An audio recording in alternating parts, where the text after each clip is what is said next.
Hello YouTube and welcome back to another episode of the Zone TV Movie Entertainment with your Gotham review. Episode 7, The Red Queen Season 3. Once again we have the Mad Hatter on the loose, and of course Jim Gordon once again has to stop him. Unfortunately for him, things get a little kind of shaky when you find out that the Mad Hatter takes his sister's body because the blood in her body still is fresh enough to him to make an hallucinogen type of thing.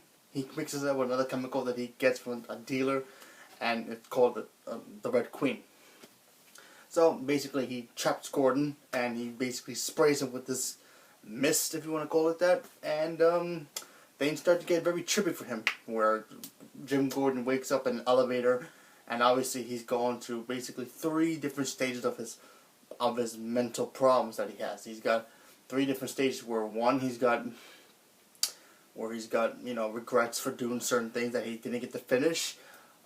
The second one is basically things that he wants in his life, and the third thing also figure out certain things about his past that he never got to keep closed.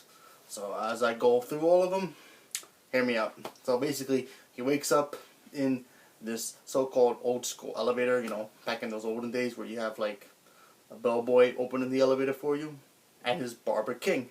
Obviously Barber King is his guide, if you will, into these different elements, and obviously different stages of his mind. First stage, obviously his regrets. He never got to finish solving the murder of Bruce Wayne's parents. Then you have Bruce Wayne telling him, no, it's not done, you didn't finish, and Jim in his mind is like, what's going on? He doesn't know what the heck is going on, and he has that to deal with. Like, he still has regrets not finishing that case. So there's that. The second stage, obviously, is something he really desperately wants. He's still in love with Lee Tompkins, and he wants to be with her and have a family and basically live the simple life. Stage 3, never got confirmation from his father that that he's proud of him for doing what he does, even though he screws up a lot. And he get to see his father, obviously, and in this moment he talks about how he's giving him clues about certain things like he needs to figure out and finish for him. So Jim Gordon's like wondering what's going on, and he tells him, "Well, you gotta find my ring," and I'll get to the ring later when it comes into the end of the episode, because there's another twist about that ring that his father's wearing, and then you get to understand what happens to him, because apparently his father's dead. So Jim finally wakes up, and then of course you have the police trying to figure out where the Mad Hatter is and basically capture him. And obviously they do. And on the other hand, you also have the Penguin feeling the green monster, if you will, feeling jealous of Edward Nygma and his new lady friend. Obviously, like I said before, like in last week's episode, they brought back the actress who played Kristen Kringle. She's back now playing a new character known as Isabella, and she's basically polar opposites of what Kristen Kringle was. She doesn't work in the GCPD, but she does work as a librarian, putting away books and stuff instead of files, and she really likes Ed. And Ed is in love with her, apparently in love with her as well. And of course you have the Penguin, who's just jealous of him and her, so we have no idea what's going to happen there. Maybe he'll kill her. Who knows? I do feel sorry for this actress, though, because she keeps coming back to this show, and then they decided to just kill her characters off, so let's see what happened. It's a good episode. I thought this episode was fun. I really wish we saw some more Bruce this time. I mean, we got a little bit of him, and Selena. They look like they're trying to become more than just friends, maybe a boyfriend and girlfriend, but I wish we saw some of that. And this whole, not that I don't mind seeing the Mad Hatter. Hopefully they kind of stop with the Mad Hatter, because I'm starting to see a lot of episodes with just him.